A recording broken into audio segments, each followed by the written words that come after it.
Nos últimos anos, a política tem dividido o Brasil.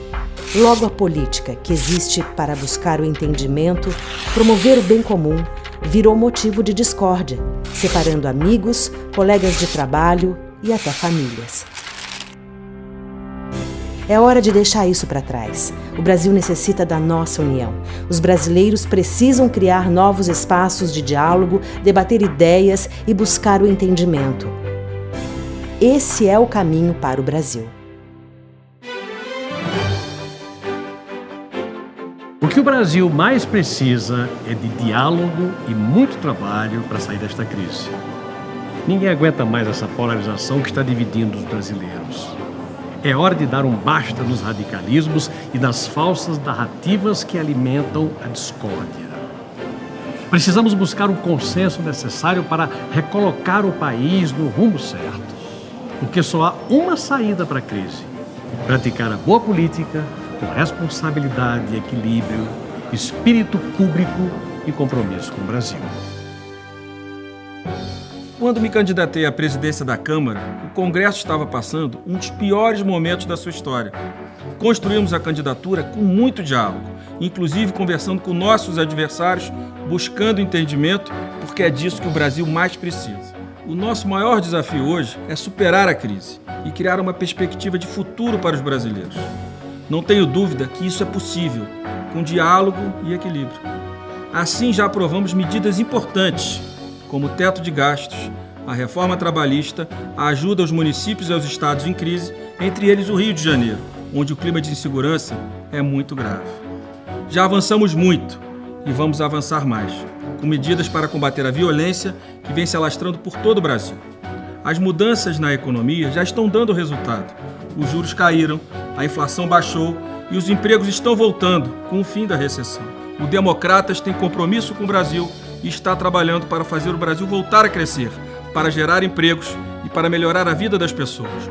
Todo mundo quer isso e esse é um consenso que interessa aos brasileiros. Na Câmara, a nossa bancada trabalha diariamente em busca do diálogo com todos os partidos, especialmente ouvindo a sociedade. O momento é desafiador, mas conseguimos avançar em muitos pontos importantes. Não é hora de pensar em interesses partidários ou de grupos. É hora de pensar primeiro no melhor para o Brasil, porque esse é o caminho para mudar o nosso país.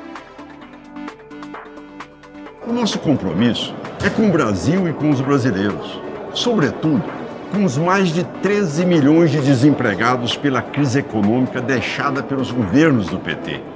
São eles que mais sofrem as consequências da incompetência e da falta de compromisso com o nosso país. Nós precisamos sair dessa crise o mais rápido possível, buscando o diálogo e motivando os brasileiros a entrarem de cabeça na campanha eleitoral. É isso que o Brasil espera de nós. O Brasil perdeu muito com os desmandos e a incompetência dos governos petistas. A economia encolheu, os empregos sumiram, a esperança desapareceu. É hora de reagir, de mudar de rumos, de deixar para trás o populismo que tanto mal trouxe ao povo brasileiro. Vamos seguir em frente com uma agenda de mudanças que faça o Brasil crescer e gerar empregos. Uma das mudanças mais importantes e fundamentais para o futuro do Brasil é a reforma da educação, que aprovamos no Congresso e que o ministro Mendonça Filho já está implantando. Como deputada e educadora, eu apoio a reforma, porque com ela o futuro das novas gerações, com certeza, será melhor do que o nosso presente. Como ministro da Educação, sei da imensa responsabilidade que temos com o presente e o futuro de milhões de crianças e jovens brasileiros. Estamos trabalhando muito para mudar a educação do nosso país. O desafio é grande, mas a gente vai conseguir mudar. Meu nome é Mariana. William. Brígida. Chaslone. Graziele. Natália. Ricardo. Caleb. Ministro, eu queria saber como vai ser essa reforma do ensino médio. Vai mudar o quê? O novo ensino médio no Brasil é uma necessidade. A gente tem IDEB, que mede o desempenho do ensino médio, onde coloca o Brasil numa situação bastante crítica. A gente tem 1.800.000 jovens que estão excluídos do ensino médio e a gente precisa mudar essa realidade, valorizando o papel do jovem, que será protagonista na definição do seu próprio futuro, definindo seu itinerário formativo, visando cursos técnicos profissionalizantes ou o acesso à universidade e facilitando o ingresso no mercado de trabalho. O ensino fundamental é a base para toda a vida. E o senhor, o que está fazendo para melhorar a educação das crianças? A gente está melhorando e ampliando a qualidade da infraestrutura educacional, investindo em creches, pré-escolas e escolas espalhadas por todo o país, em parceria com estados e municípios, dando ênfase à questão da alfabetização, que é chave para a qualidade da educação. Crianças bem alfabetizadas têm outro futuro do ponto de vista educacional e, ao mesmo tempo, valorizando e reestruturando as políticas de formação de professores. As universidades públicas estão passando por muitas dificuldades. E o senhor, o que está fazendo para mudar isso? Ao assumir o Ministério da Educação, as universidades estavam enfrentando um momento de muita dificuldade.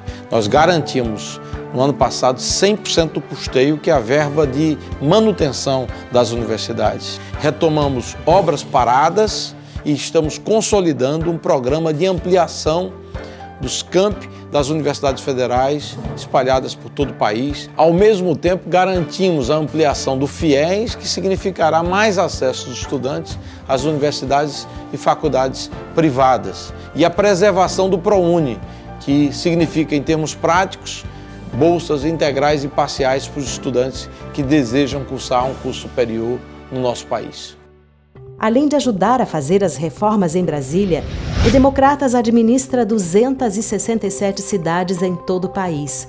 Entre elas, Salvador, a primeira capital brasileira, onde o prefeito ACM Neto vem mostrando que com diálogo e muito trabalho é possível fazer muito. Bom, Salvador é uma cidade com quase 3 milhões de habitantes, uma cidade com muitas diferenças. Cada bairro tem a sua característica, tem a sua forma de ser. Eu tirei a prefeitura lá do centro da cidade e levei para os bairros. Nós desenvolvemos uma sistemática de consulta popular que talvez seja uma das mais amplas de todo o Brasil. A gente permitiu que o cidadão escolhesse as primeiras obras que eles gostariam que a prefeitura realizasse na sua comunidade. Mais de 70 mil pessoas participaram das consultas nos 163 bairros de Salvador. Na minha primeira campanha, em 2012, aqui no subúrbio de Salvador, que é uma das regiões mais pobres da nossa cidade, eu vim aqui na comunidade Guerreira Zeferina, conhecida como Cidade de Plástico. Ele viu a situação que a gente estava vivendo, né? Ele entrou, pisou nessa terra também, pisou na lama, viu o nosso sofrimento, viu o esgoto correndo aí a céu aberto. A gente malmente tinha um barraco de madeira, um barraco de plástico, com esgoto na rua. Eu cheguei, vi de perto o problema e me comprometi em transformar a vida dessas pessoas. Hoje está essa construção sendo erguida aqui, isso é uma glória, é uma vitória. Hoje eu estou visitando meu futuro apartamento de frente para o mar. Tenho condição agora de criar meus filhos em um local seguro, em um local firme. Aí a creche, né? O futuro dali que vai ser do nosso filho, né? Hoje bateu mais uma laje, é mais uma família que nós vamos ter. Essa obra aqui é um exemplo claro da prioridade de investimentos da Prefeitura de Salvador. Essa obra está sendo toda realizada com recursos do município. Nós aplicamos 76% do orçamento da Prefeitura de Salvador nas áreas mais pobres nos últimos 4 anos. O Brasil vive uma das crises políticas mais agudas de toda a sua história.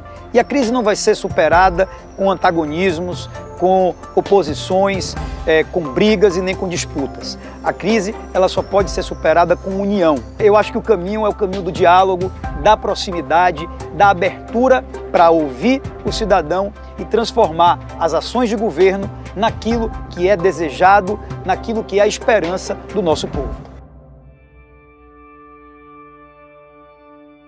A base do país é o povo. O brasileiro, ele já acredita no país. Se os políticos começarem a se entender, o Brasil pode realmente mudar. Para se entender tem que ter união, né? União é primeiramente. Para ter união tem que ter confiança. Eu acredito que é fundamental a união e o entendimento para que o Brasil possa de fato desenvolver. O Brasil precisa de diálogo, de um amplo entendimento e de muito trabalho para voltar a crescer. Só assim vamos diminuir as desigualdades e melhorar de verdade a vida de todos os brasileiros. Democratas